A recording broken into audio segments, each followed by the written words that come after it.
Good evening everyone, we are back. Today we're going to be doing an explanation on the MediEvil world record. We've been getting requests for this for over a decade. You guys have been saying, how did you do that? What just happened? They want to know, they want to understand what exactly is going on in this speedrun. And today we're going to demystify the entire thing. We're going to go from start to finish, explaining every little bit. We're going to be pausing along the way.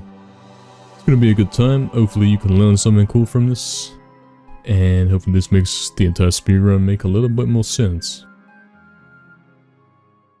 Let's bring it up here. Here is the record. We will pause and explain as we go. Let's begin.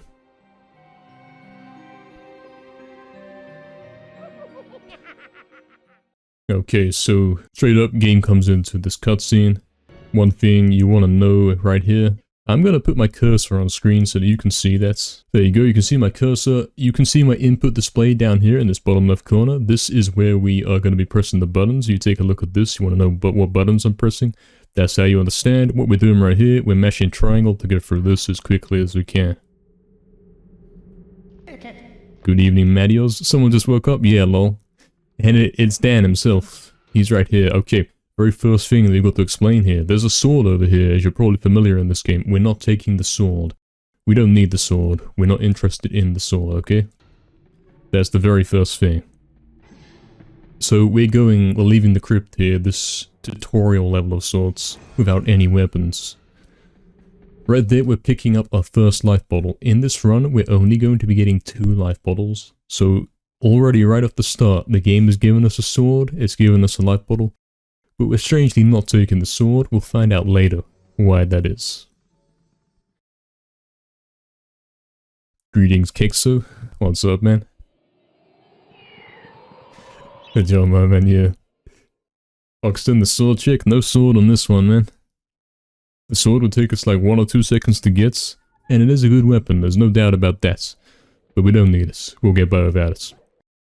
One thing to explain here, before we see some of this gameplay here, I'm doing a technique here called the speed glitch. The speed glitch is exactly what the name implies. It allows me to move faster. How do you do this? We're going to explain to you right now. We've got a live demonstration. Dan is back in his crypt. He's ready to explain what's going on here. This is normal running speed, okay? Watch this. This is his normal running speed. Now, the speed glitch allows you to run about 30% faster than the normal running speed. To do this, what we have to do is abuse the fact that the game behaves a little weird when he starts running, okay? So if I tap the analog stick, you can see that on the input display on the left side there, I'm tapping it to slightly run. What you want to do to go do the speed glitch and go quick, you want to rapidly tap this. So you tap it to start the run, you keep doing this like that. Okay, once you get the rhythm going, you'll understand that, yeah, you're going faster. You can do this in any direction. And this is going to really help you out in the early levels. Overall, throughout the course of the speedrun, this actually saves us a whole 30 seconds by doing this. But one thing to note, having to do this constantly, it's going to be a pain. So what we do have is we have a nice setup where we can basically hold the L1 button. It's one button in this game where we don't make any use of it, so L1's a free button. We hold L1 and that is going to mash it for us. This saves me breaking my fingers, and this saves me getting hands like Dan has. You know, the skeleton hands. So there's your speed glitch, that's what that looks like. Let's head back to the game. Head back to the start of the run apparently, one sec. Back carrying on where we left off from. Okay, so we're doing the speed glitch right here. That is how I'm moving so fast. Now we got that out of the way. Yes, the L1 button by default changes who you're pointing at when you're using a ranged weapon. But that's so niche that it never gets used. It may as well not be in the game. You are correct, Anonymous. Okay, there's 2 paths we could take here. We could either go left or straight on. We are going to go left. The reason for this is it's a little bit quicker. Even though we have to stop to hit the statue to open this gate, And here is our second life bottle. Now, as we previously said, we are not getting another life bottle. That is it. The health that we have right now is pretty much the max that we're ever going to have in the game. One little trick I did right there, which we want to explain. This chest contains a copper shield. Now, what happens when you stand next to the chest as it opens? It will push you away. You can actually abuse this to go fast. As you can see, that gives me a little bit of a speed boost, saves a second. Pretty minor, but when we're talking about a run that's completed in under 20 minutes, it starts to become a bit more major. All those kind of things do start to add up. So that's the first two levels out of the way. In Cemetery Hill here, we do have a bit of a cutscene at the start. You can't skip this, you can't break out of it, you do have to sit here and watch it. So, we are going to wait for that one.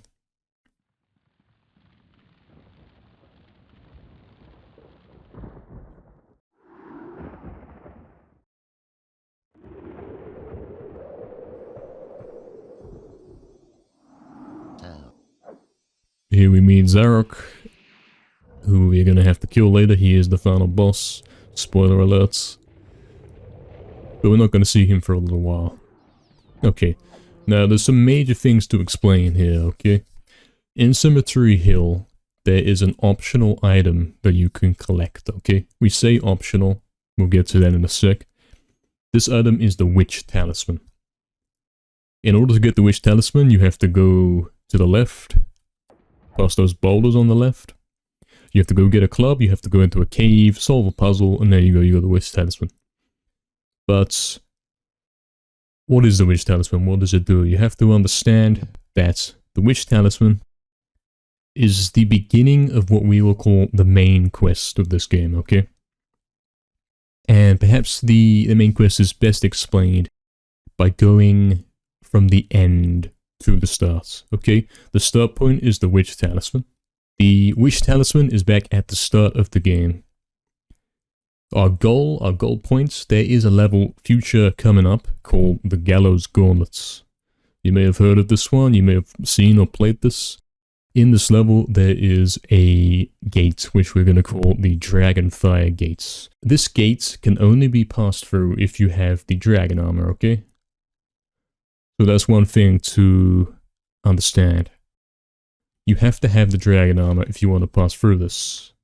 And the situation here is, how do you get the dragon armor? You want to know how to get the dragon armor. In order to get the dragon armor, you have to obtain two items, the dragon gems. Okay? The dragon gems are located down what we'll call an optional path. There's 6 additional levels that you can complete. You can get those dragon gems. And how do we get the dragon gems? Otherwise, the Witch Talisman is involved. That brings us back to the start of our quest. So it goes, okay, we want to get through this gate right here. We have to have the dragon armor. We can't beat the game without this. If we want to get the dragon armor, we have to get the 2 dragon gems. If we want to get the dragon gems, we have to get the Witch Talisman. And all that begins right here, in this very level. But you may notice we're not getting the Witch Talisman. And if you logically follow through, you can conclude that we are skipping the dragon gates. We found a way to get past that dragon gate without the dragon armor. Nice little skip right there. You can see me climb up this tree. We'll replay that one sec.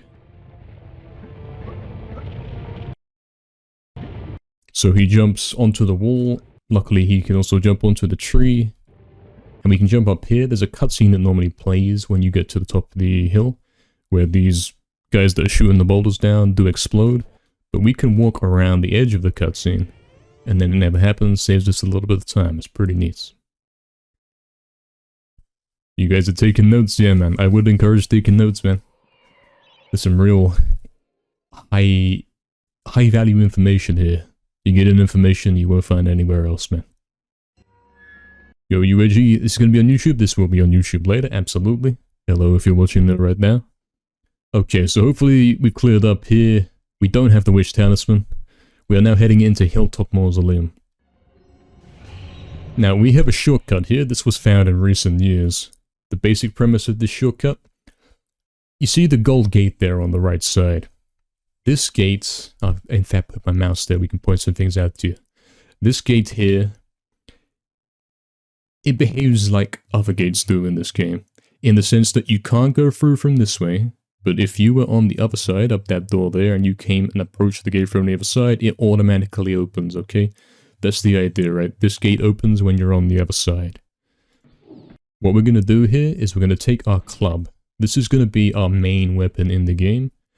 And we'll get a bit into what's so good about this club and why we take this later on. The main reason to take it right now is because it's in the way. And perhaps also, yes, it does help us with this clip here we're going to be doing. So what we do here, we push ourselves into the corner by backstepping, we purposely set ourselves up, and we jump and we press square to poke the club. Now the club is going to hit the wall here. We do this twice, and this is actually going to clip us through this lantern right here. We're going to land here, we're going to be able to, because we're in this out of bounds kind of area you're not meant to be able to get to, we can now come up towards the gates. And this actually happens to be barely in the radius where you'd be on the other side and this gold gate opens. So we have been able to open the gate from the wrong side by clipping into the wall. Pretty big skip, saves at least 35 seconds.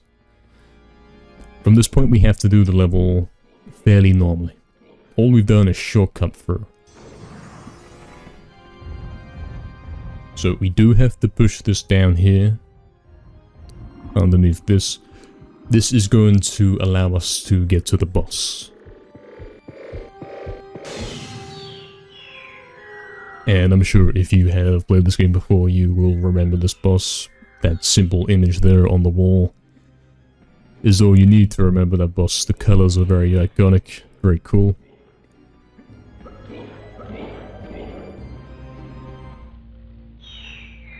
And we are going to explain, how are we going to beat this boss?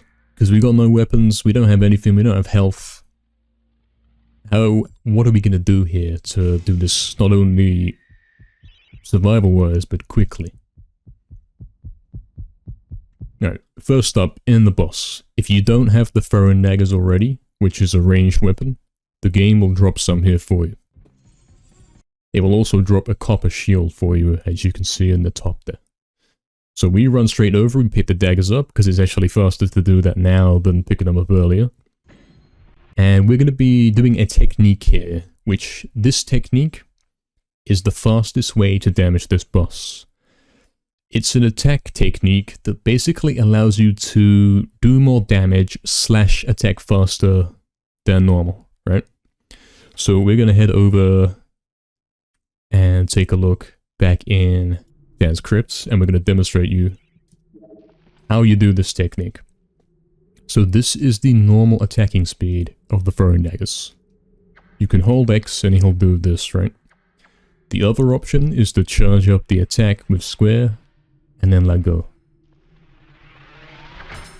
Speed-wise, doing the charge ups is actually better because it does more damage at a time. But the third method is called super daggers.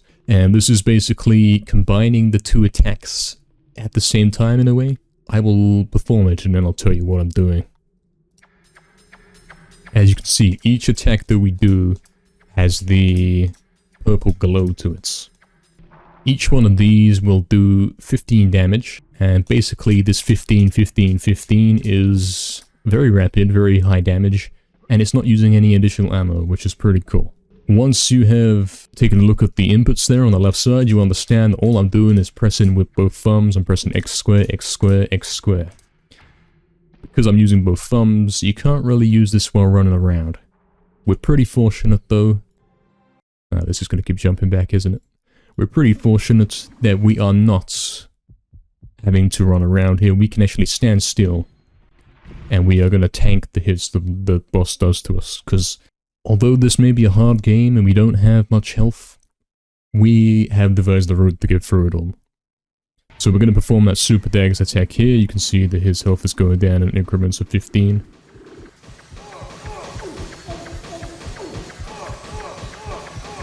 And we can get him all the way down to 50 in that first cycle.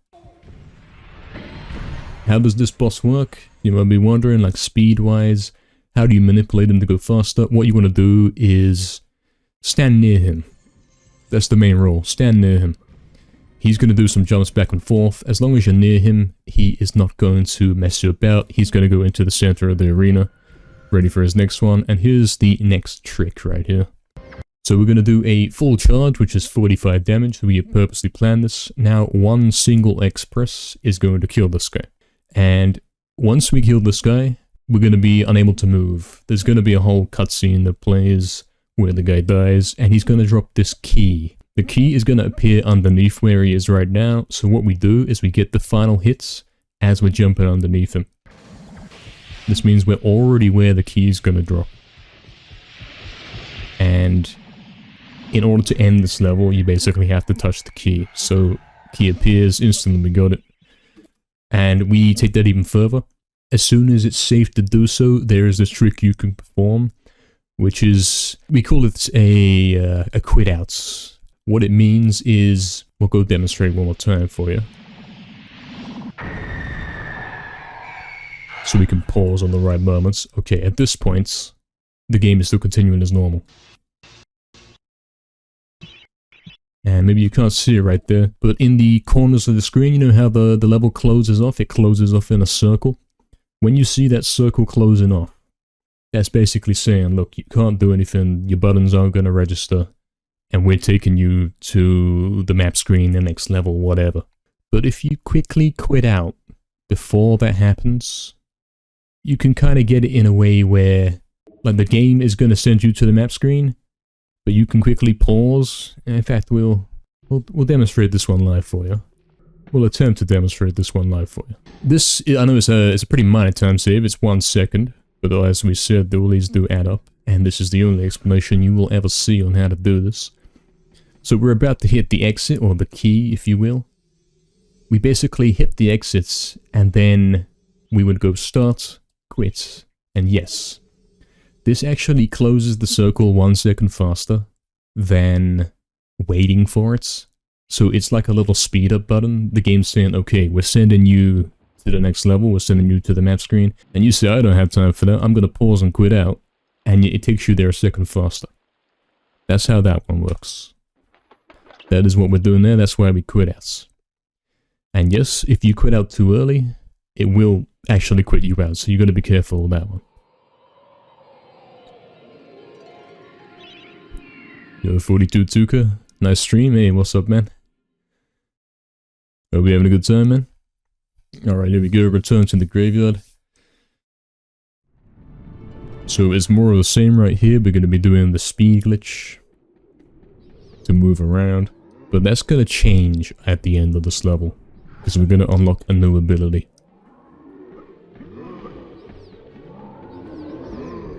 One little trick we're going to do here. We're going to use the key to open this door, okay?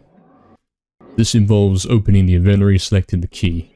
But while that key is being used to open the door, we can actually open the inventory again. And what we're going to do, we're going to abuse that fact and put the club on. We're going to equip the club back because we had the daggers from the boss fight. That way we've been able to switch weapons without using any time, right? We've done it while we're waiting for something else. Pretty nice trick. Next one, there's a lot of stuff back to back at some points here. So we have this one here. We're going to jump on this gravestone, jump on the coffin, and then we're going to precisely clip through this golden fence gate kind of thing here. This is tough because the gravestones are hard to stand on. As you can see, even the world record can't do it. That's not me, by the way, that's some other terrible player. Ignore his behavior. But you can see we clipped through the gold gates and we're straight in. We have been able to shortcut down to this area. You might be familiar with this. You don't actually have to push all of the big grey blocks into the water so you can cross it as a bridge. You can simply come up here and jump down. Very ancient skip, I'm sure a lot of guys did back in the day. Alright, now we have the second boss right here, and we'll let this speak for itself, what the club can do in terms of damage.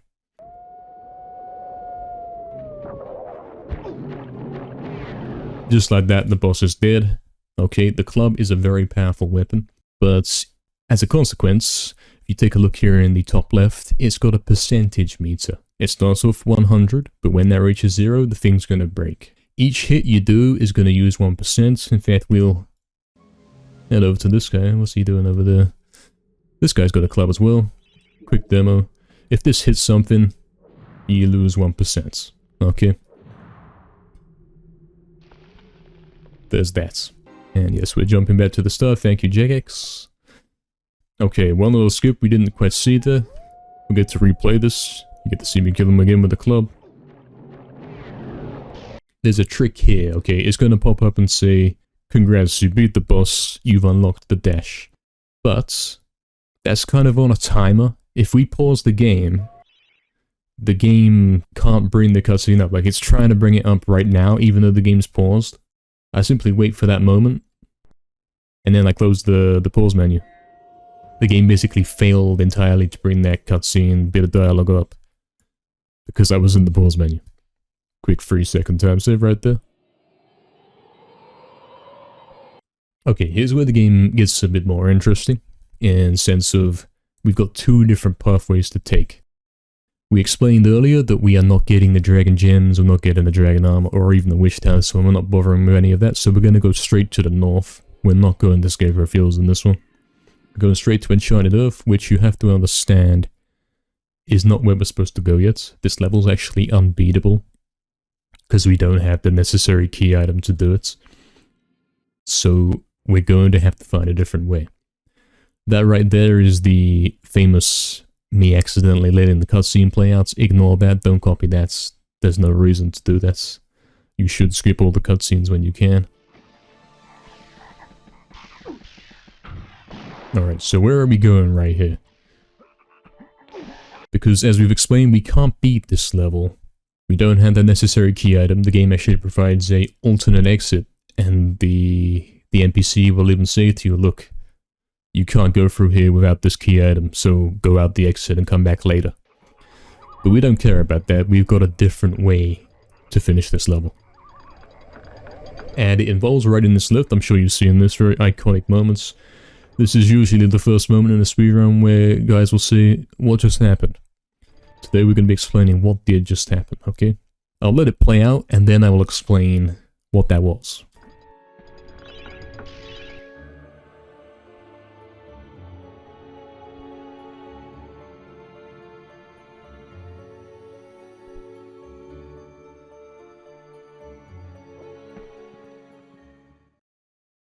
Okay, so what happened there? I opened the inventory, I jumped off the edge, somehow I'm back at the map screen and I've completed the level. What exactly went down right there? We're gonna go break this down step by step. So, right here I'm perfectly lining myself up, because believe me, this glitch is precise. And what we're doing here, we are on the edge of the map, if you will. If we jump down there, we're going into the void. Okay. So we got a little bit of a demo right here. We got a nice demo here with a Dan right here. So picture this is Dan right here. He's standing on this floor. Okay, he's walking along this floor. And say this is, you can't see the mouse, can you? You see, say this is the edge of the floor, right? Same kind of position we were back in the record run right there. If Dan jumps off the edge here, okay, he is going to die. He's going to be dead. This is where we introduce a technique here. This is called the inventory glitch. What is the inventory glitch? Okay, this is the first part of this puzzle, this crazy stuff. The inventory can be opened with select. It can only be opened while you're standing still or on the ground. Basically, you can't open the inventory while you're doing other stuff, okay? I'm pressing select, but I can't open it until I stop. Now, the thing here is, what the developers didn't notice is that you can briefly move and then open the inventory. It's a very tight window to do it, but it can be done, maybe best demonstrated by jumping and then pressing select. See, I'm able to jump although the inventory is up. You're not supposed to be able to do that. Okay, we can make this easier, this little less precise, by having the inventory already opened. And then what we can do is double press select. What that's going to do is close the inventory, but also queue it up so it opens back up again right after. Okay, you see that? There's the inventory, double press select, and it comes back up. Now in this window where it's going to come back up, I can do whatever I want. I can jump off the edge. I can jump. I can attack. I can read a book, if I so choose. We can even pause the game. See what I mean? Developers did not account for this, and that is part of this glitch right here.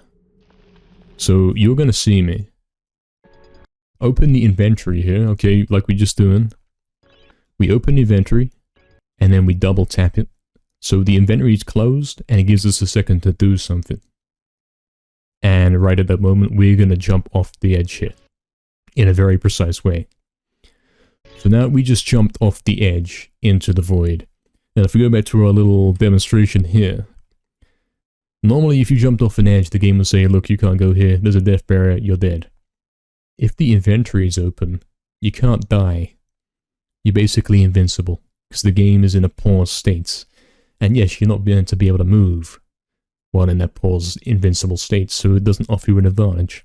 But if you can do this inventory glitch and move, here we go, we jump off the edge. And Dan is falling. This is where we get to. Dan is falling while the inventory is open. Okay, and he's going to keep on falling. He's going to keep on falling. Eventually he reaches the bottom of the level, if you will. Okay, I know the level's up here. But picture that the level is in fact suspended in a giant void. Okay, giant rectangle void. The level is a very tiny line in the middle of this void. If he jumps off the edge and he falls all the way down to the bottom, basically what happens is reaching the bottom causes him to keep falling from the top, Pac-Man style, if you will, okay?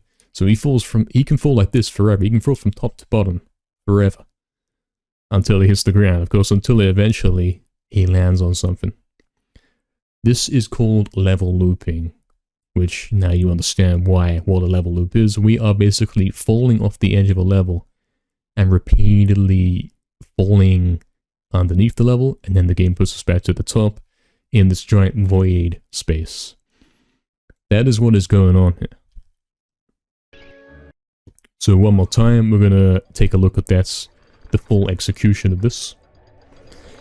And I want you to take a look here in the bottom left at the buttons we've got to actually press to do this. One thing to mention also, as soon as we're past the death barrier, the place where it's going to kill you because it says, hey, you can't go here, as soon as we get past that part, which isn't very big in some cases, we can close the inventory and then start moving wherever we want to go.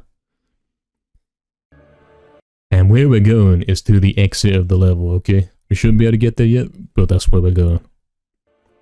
So I'm falling here in the void, and you notice I'm going upright. How do I know to go upright? I can't see anything, right?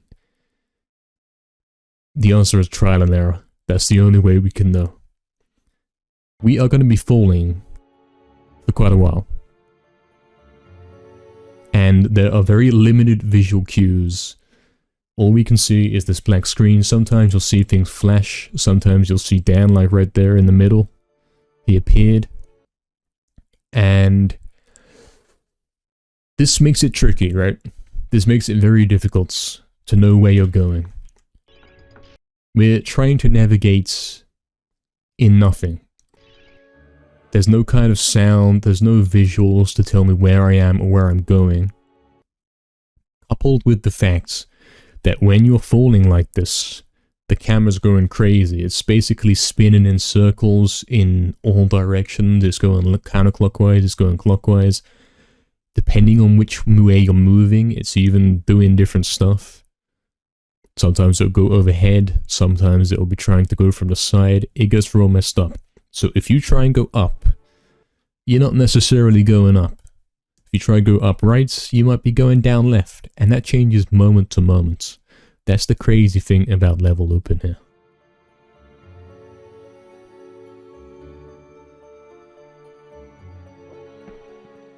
And there, exactly like that, we land at the exit of the level. Because we have a very precise setup, a set of directions you can press, where if timed perfectly, you are gonna land at that exit. And that is your introduction to level looping, which is probably the main trick in the game. It's the one that keeps coming up. So hopefully you understand what's going on there. Okay, Pause of the Ancient Dead, infamous level, very difficult level, but the skip that we have here makes it completely trivial. So we're gonna go take this soul helmet right here. The guy's asking us to get 8 soul helmets, and then we can leave the level, but we're only getting 1 because we're being cheap, we don't have the time. We're gonna do this tricky jump right here to get back to this island. This one's extremely precise, but if you're good enough you can get it. Very risky of course, but we have to take the risks if we want the world record. Okay. When we jump onto this island right here, the bowman guy is going to introduce himself, but we can actually go around that cutscene, like we're going to do right there. We're going around the side, and we're going to give him the 1 helmet, okay? While purposely standing against the edge of the platform. And you're going to see what happens here if we go... We'll show it off like... in action, and then we'll pause frame by frame and explain what I'm doing.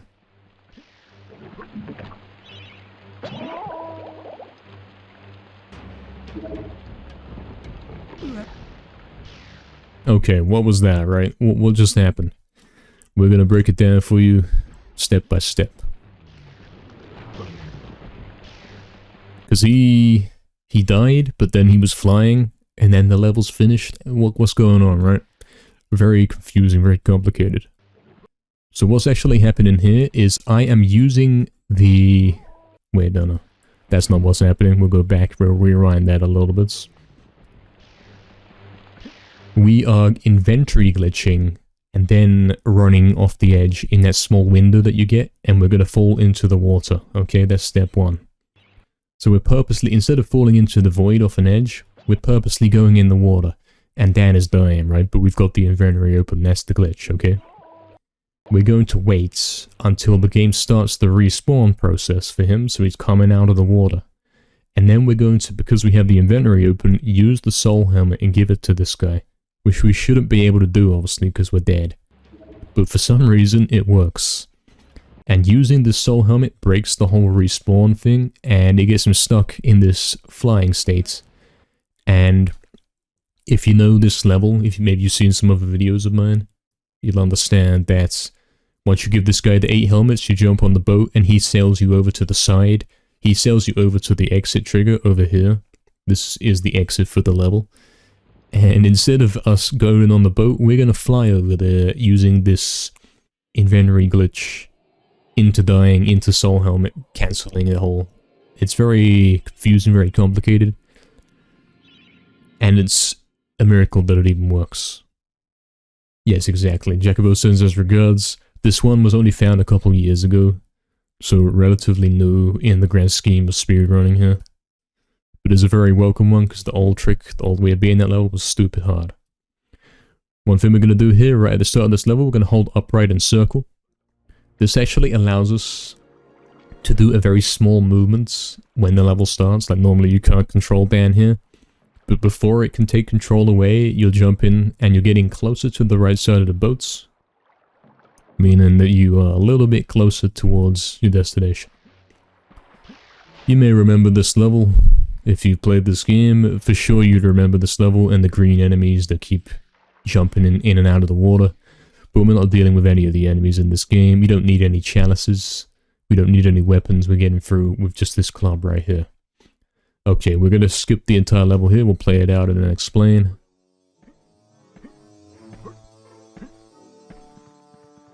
Just like that. The exit trigger is that easy to reach. We're going to head back. So all we're doing here is making a rush for this door. It requires the star rune to open. We don't have a star rune. We don't need a star rune. Because you can actually jump up on the left side of this house. Or you can go through the right side. it's a very, how do we say? Clearly it wasn't tested very well, because there's 2 different ways you can skip this door that are very easy to do. And straight like that, we have finished the lake. Exilzy says, are you just thrown? Can I start over? Lol, what's up, man? Hey, man. This will be on YouTube later if you want to see. For sure, man. Okay, Crystal Caves. This is the level where we'd get that dragon armor, so that we could then go through the Dragonfire Gate in next level. The one we mentioned some time ago. But because we don't need the dragon armor, we're gonna straight up level loop to the exit. So what does that mean? It means inventory glitch.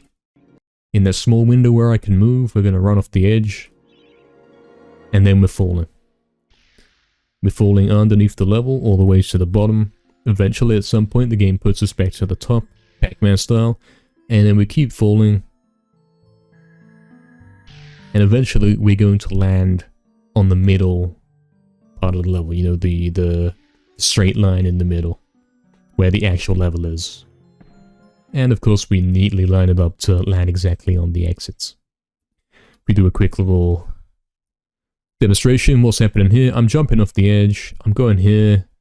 And eventually I'm here. But this whole time I'm pressing different directions. I'm trying to make my way to here, to where the exit is, okay?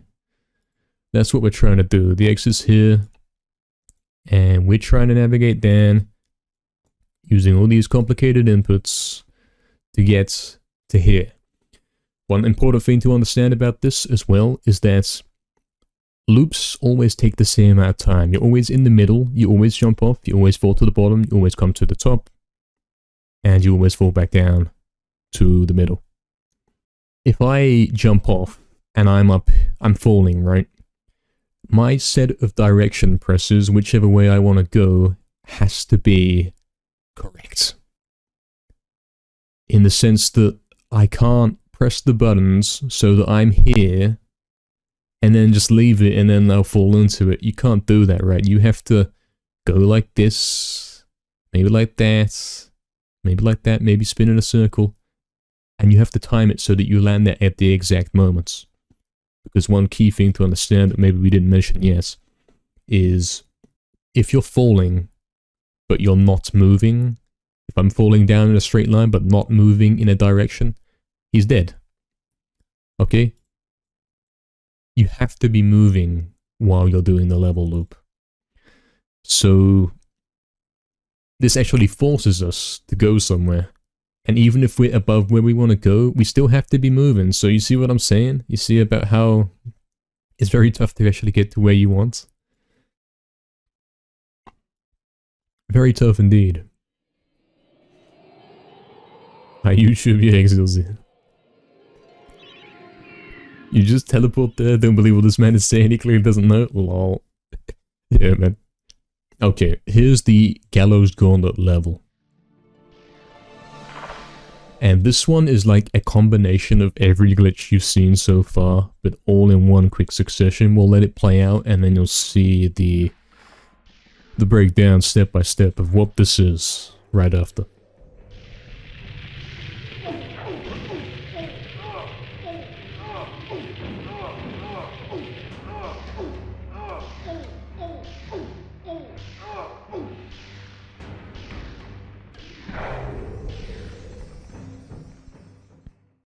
Okay, so lots of stuff going on there in that clip of that level right there. We're gonna explain what this is. So as we know, the Dragonfire Gate, we showed you the picture of that earlier. This book here tells you that you have to have the dragon armor to get through it. This book is actually lying to you. You can get through this by using the club. The club is that powerful. So what are we doing here? We are doing a frame perfect technique called a knockback dash. And I think this is a great time to demonstrate this knockback dash. Except this guy, he doesn't have the dash unlocked. Give me a sec. Okay, now he's got the dash unlocked. Right. So, basic concept with the club. When you poke it with square and it hits something, it pushes you back. You might be thinking, that's nothing, he's pushing you back like one step. How does that help us? But the thing is, if you push it against a wall and then dash in the other direction at the same time, you're gonna go very far. Look, I touched the other side of the wall, you see what I'm saying? And the speed alone of that allows you to actually clip straight through the dragon gates. And maybe I missed something. Do you remember back in Return to the Graveyard and I said, hey look, we beat the boss, we unlocked the new ability? Maybe I didn't fully explain that, yes. We are pressing triangle the entire run to dash. Okay, the fastest way to move here is spamming triangle to keep dashing. We didn't explain that. He did it first try, lol. Okay, so we're back here. Right, you understand that the club, not only can it defeat that wolf boss really easily, not only did it help us in the Hilltop Mausoleum to clip through the gates somehow, it can also be used for this frame-perfect knockback dash technique to clip through this dragon gate. Now this one is extremely precise, okay? For two reasons. Not only do you have to hit the knockback dash, you have to get the right angle. And if you take this even further, this glitch is more complicated, because you have to land inside this wall. You must land inside this left wall here, which is like, if you don't get it and you go through the gate but you're not in the wall, it's over. You can no longer do this glitch. So you see the challenge right here. Once you are successfully in the wall, you have to carefully keep yourself clipped into this wall. As you can see, there he is. He's in the wall. And I turn the camera around, okay? Now here's where things get even more crazy. The club can also do this. If we're poking a wall, because it can push us back, it can sort of clip us into the wall, kind of like what we did in Hilltop. Do you remember that? And what we're trying to do is get this specific setup where this guy is going to stumble. He's gonna act like we just tried to walk off an edge. Maybe you didn't see that right there. Maybe I'm too good at the game and it was so quick that you didn't see it.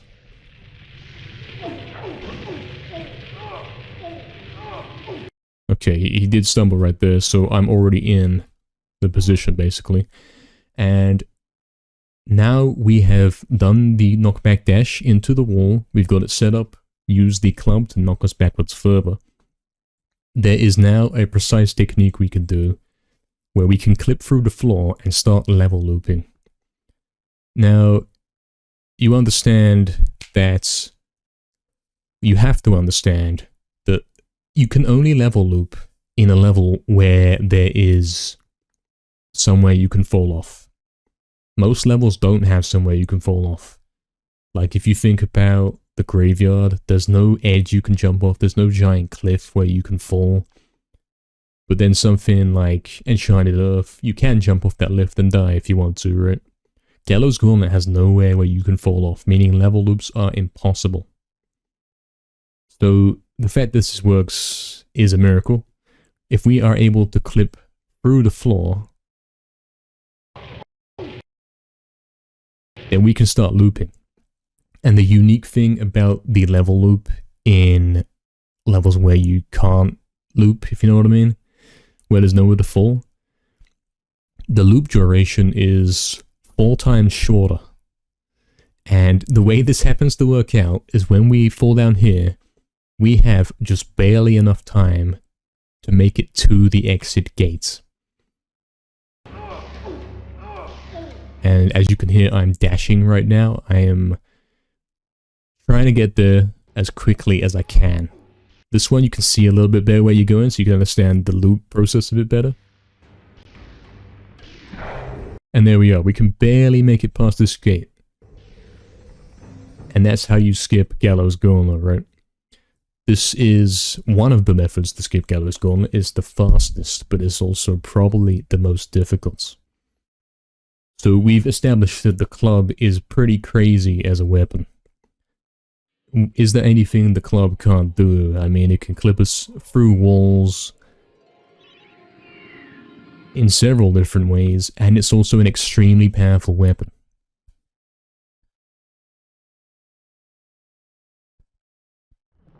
Recreate the movement in the crypt? Which movement are we talking about, Exilzy? Because we can do that for you if you wish, man.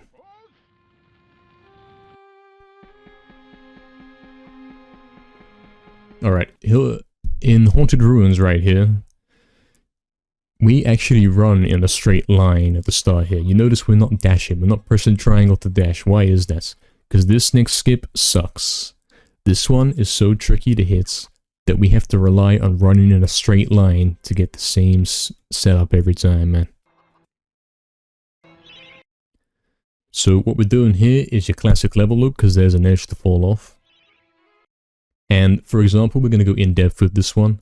In order to get this loop to work, you have to, when he starts moving, you have to hold up and you have to spam the triangle button. You want to dash 9 times.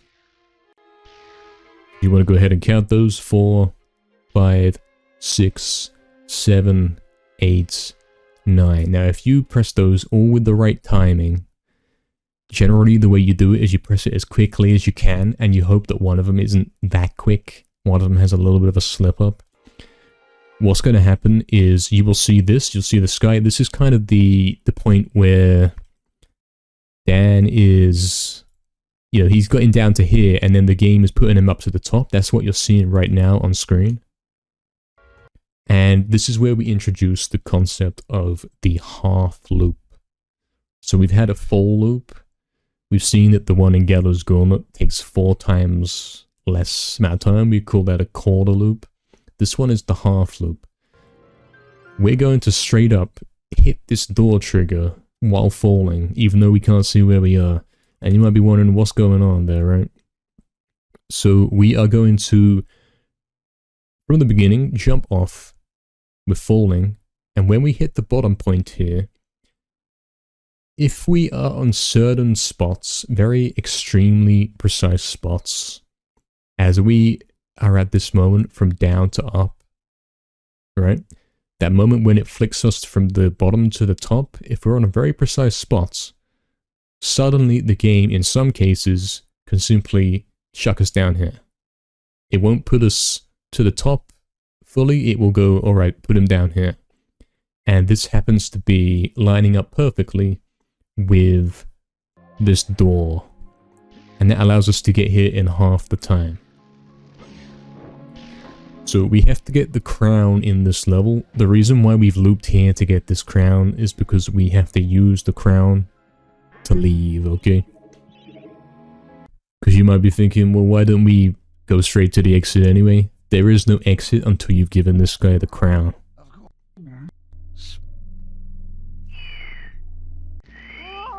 And you might have seen a tactical move right there. While we were waiting for the King's cutscene to come up, we equipped the throwing daggers. You'll see why in a sec. But here we go for loop 2. I believe this is the only level in the game where there's 2 loops that you have to perform. And keep in mind, these are really precise, tricky kind of things to hit. So what we're going to do here, there's a very small place at the top right of this path here where you're going to fall off. And if you set this up right, you can fall through this very small hole in the floor and start looping. Once you got this, you want to dash 9 times downwards. As you can see, I'm pressing those buttons, I'm spamming that dash. You're going to see this. This is kind of the halfway point, you know, when it's about to chuck him from the bottom of the void to the top. And then suddenly he vanishes, which I assume is the points. And you're going to see some kind of visual cue, right? You're going to see this. Now, if you look a little closer here, you realize that this one is like the blue house. If you know Haunted Ruins, this is the blue house, but from some weird upside down angle. That's where we are right now. We're falling at that spot. And from here, if we do 2 dashes left and then quickly go up left, we can see here's the house again. We're falling above the house right now. Slowly making our way towards the exits, and we have to curve around mountains and all sorts to get here. And there's the reason why we got the throwing daggers. Quick throw on the lever instead of trying to attack it with a weapon, which is, of course, the club.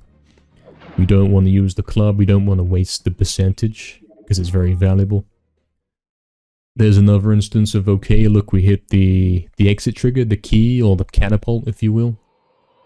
And we straight up quit out to save 1 second. A lot of things going on here, man. The movement once you clip in the wall in order to loop. Sure, we can demonstrate that for you. So if we head back and think about Gallows Gauntlet for a sec. What was I doing? I was doing this little knockback dash. And I was clipping inside the gates, and then we were here, clipped into the wall, weren't we? We were doing this, and we did a bit of a back step. Where we're hitting the wall with the club. And then once we are in the correct spots, what we wanted to do is keep backstepping into this one invisible wall and get caught on it. And then we have to flick the analog stick in this motion. From down, right to left. Like that. And if you do it perfectly, he will suddenly fall through the floor. This is all achieved while holding the R1 button as well to backstep. Which is basically a feature in the game that nobody uses. But it's incredibly useful for the speedruns, it seems. Let's head back to where we were. Okay, so we've made it quite far in the game, and we haven't really encountered any danger yet in the sense of health or close calls where I'm fighting some kind of giant boss and I don't have the equipment to deal with it. That's coming, believe me. We are almost there. We're heading into Ghost Ship now. Captain. Now, Ghost Ship is a very long level. There's loads of stuff you've got to do in Ghost Ship. Say we're all the way back here. Okay, pretend there's floor over here. In fact, there is now floor here. The exit's all the way down there, as you can see. But what we can do in Ghost Ship is, you guessed it, right? We're going to find somewhere we can jump off the edge. And then we're going to fall while we're moving. Eventually he's going to reappear at the top. And then there we go. Straight on the exit. And we skip the entire level. Now, this one is unique. Because we don't have the inventory glitch to fall off the edge here. Because there's one area where the developers didn't put a death barrier. And because of that, that's the only reason this is possible. Because we would not be able to jump that massive distance with the inventory open, since it allows for only such small movements. If you see what I'm saying? So it's very fortunate that we can do this. A lot of things in this game do work out very fortunate and perfectly. And straight like that, there's the exit. We don't even fight the boss. For some reason, he doesn't spawn in. But the exit trigger's there, so we take it. Yo, Bobo, what's up, man? New tricks? No new tricks, man. We're explaining all the existing tricks. That's right, Kexer. Hope you guys are doing good. Okay, we got entrance hall here. We get to chill out for a bit here. This is a non-level. If you made it this far, this is your little moment of a break. This is a simple run from start to finish level.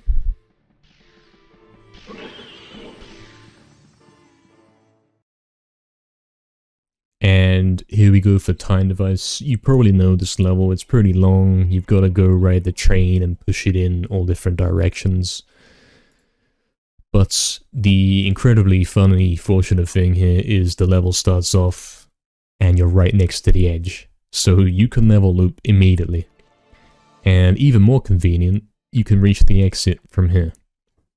Because the exit is actually placed pretty near the start. It's like behind and to the right of the start, as you can see. And we fall straight onto that.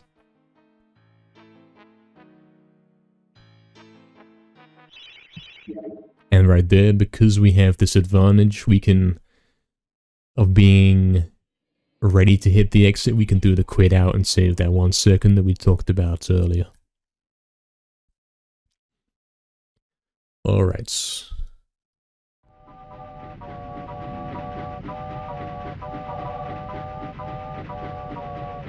So before we head into Zarok's Lair, which is the final boss, which has 3 different stages to it, We have to understand that yes, we've made it all the way here. Our arsenal consists of the club, that one club that we got back in Hilltop, the throwing daggers, our arm, which is a default weapon, which is pretty useless. That's it. I don't think we even have a shield. We have 2 life bottles.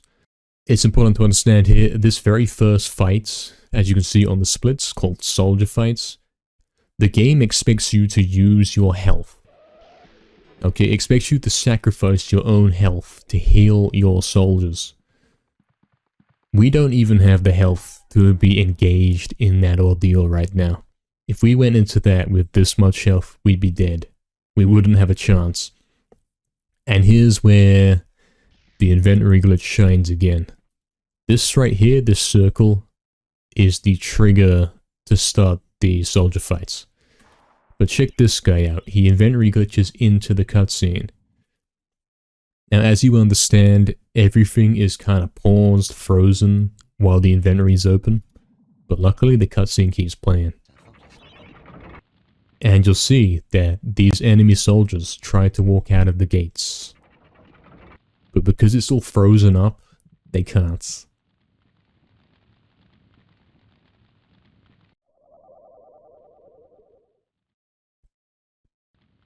Now, in a very devious way, once the camera pans back onto you over here, something that is going on here is that as long as those soldiers, the enemy soldiers, are not on screen, not being rendered, they don't exist. So I can close the inventory here, and my guys are going to spawn in. But the enemy guys did not spawn in. You see what I'm saying? Now you would think, okay, look, my guys are spawned in, the enemy guys didn't spawn in, so we should instantly win.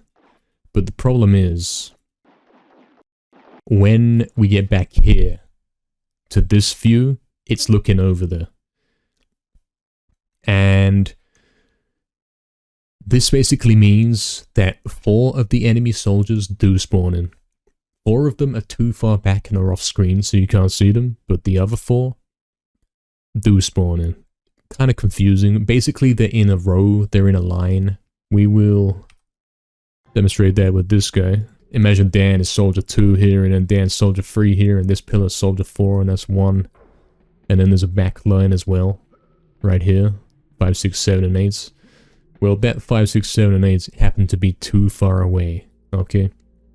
So when we get into the fight, that first row does come and join in the fight, and currently there's no way to get around that. Let's head back over to the fights. So we do have the advantage right here, as you have figured out. We've got 8 guys, they've got 4. And what this means is that we're going to 99% of the time automatically win this fight without doing a thing. We don't have to use our health to heal up these guys. Which is a very good thing, because as we've explained, we don't have that spare health to be thrown into these guys.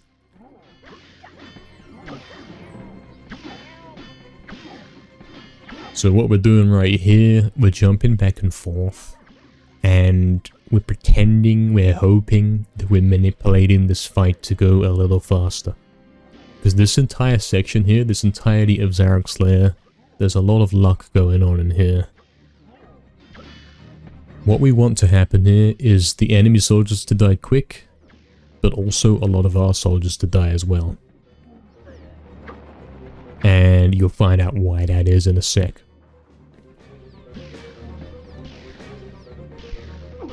In this particular run, we were cautious. We thought, hey, the run might be over. These guys might actually be getting that 1% run where they die. This might have been one of those runs, but we got lucky. Okay, once the battle is over, very important thing you've got to do here, the game will crash when the next boss starts unless you go put the camera to the other side of the room and spawn in that back row of soldiers. You know those guys that we talked about? There's your back row of 4. which funnily does make them also celebrate like they won. At the same time, guys, once we spawn those in, the game will no longer crash. And yes, these soldiers turn one by one into an energy valve for some extra health for us. Now, if we've got loads of guys left over, we get to sit there and wait for them all. So we do hope that they do die off, so we don't have to wait as long. And we pulled up the inventory right here. You might be wondering why. Obviously, we're doing the inventory glitch, because this cutscene for the next boss is about to come up. You know, we already inventory glitched into the soldier fights. We're about to do it again into the next fight with Kardok. And so there we go. We are into the fights. We've got the inventory open. And this one is pretty much the same. It's going to stall the cutscene out. You always were. Now there's something interesting here with this one. This one is like 50% chance it will work, 50% it won't. On this occasion, it did work. We call this one Kardok skip. You're not technically skipping Kardok. What you are doing is freezing him there. At this point, he's supposed to be walking out of the gates towards you, right? But he's still frozen back there. And at any time I can close the inventory, I'm going to wait very late to do it. Once I close the inventory, then he starts walking out like he would have done in the cutscene. But now, because I can move, I'm charging at him. And he's completely vulnerable, right? Because he can't fight back. He's in a scripted cutscene walk, so he can't do anything. This is the perfect opportunity to kill him. And we're going to use the club for this. This is where we're going to be using the remainder of our club. Now, here's where we got to explain a technique that we did do earlier, but we didn't actually talk about. You remember how the club uses 1% per hits? Well, there's an upgraded version, right? Let's head over to the graveyard, in fact, and we'll show that off for you. If there's an enemy and you press X and the club makes contact with the enemy, but then the ground as well, you're gonna use 2% of your club. Yo, Locust, what's up, man? Force pacifist moment, yeah. Yeah, okay, maybe it's making sense now. Maybe it is. Alright, so look, we got 79% on this club. If I press X, and we hit the zombie and the floor, keep in mind it's now 78. There we go, we lost 2%. So the obvious thing you can do is if you jump and then attack. The club won't hit the ground, but it will hit the enemy. So you only use 1% per enemy, right? Per hits. Very useful. So there's 2%, but then we can do the 1%. And the cool feature about the club here with that is that the jump hit also kind of acts like a critical hit. It does more damage. So not only are we doing more damage with each attack with this jump hits, it's also saving us the durability of the club. That allows us to make this club even more powerful. But there's a new way that was found in recent years to make this even better. So when you poke the club out with square, it doesn't do anything, right? It's meant to be used to light the club on fire for the few puzzles that it requires. Or, of course, as we found, for doing all these kinds of crazy tricks that let us clip through walls and such. But there's an even better way to use this poke. With right timing, we can press square and then X. And this will basically poke the enemy, but then act like we attacked anyway. So we can basically poke them to death. It uses the same percent as if we jump hits, because of course it's not contacting the ground. The thing that's crazy about this one is how fast it is. I'm a little bit out of practice here today, Lou, but we'll demonstrate for you. We can basically look at the enemy and poke him, and he's dead. And we can clear them all out very easily.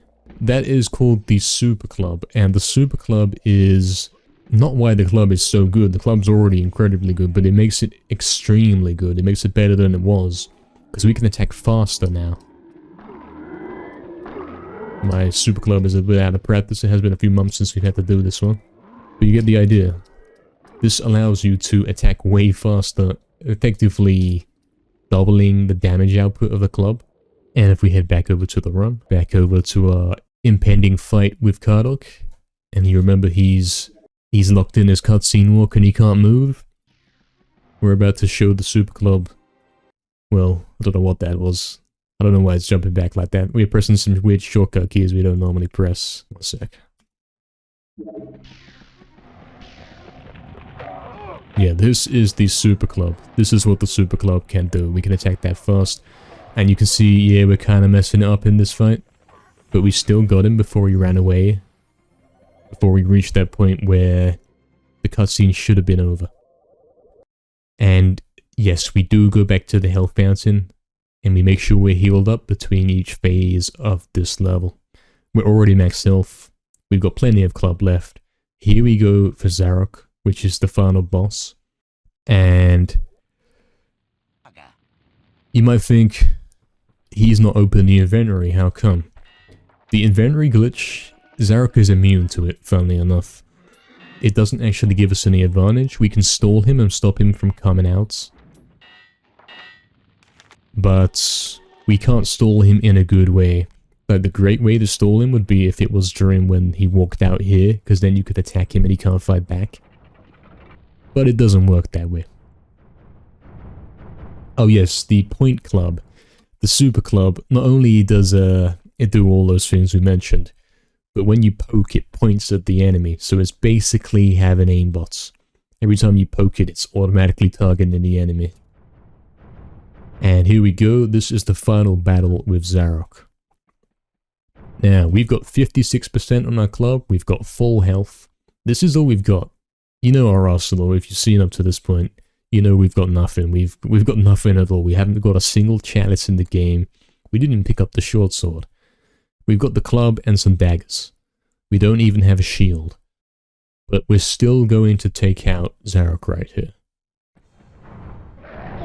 Now, in order to manipulate Zarok, the ideal way is to stand next to him so that he doesn't keep running around and he goes vulnerable. Whether he goes vulnerable or not is actually a bit luck-based, but you can influence it. When he goes vulnerable, we want to get on him with a Super Club, for sure. And as you can see, that club percent is running low. It's running out, but there we go, we have defeated him. We have like 29% club to spare. And that was the record right there, 19 minutes and 29 seconds. This one took us a long time. I mean, this record here was the culmination of my entire career speedrunning this game. From back when I started in like 2013 or 2014. Nothing even compares to the quest to get this record. To finally break the 20-minute barrier.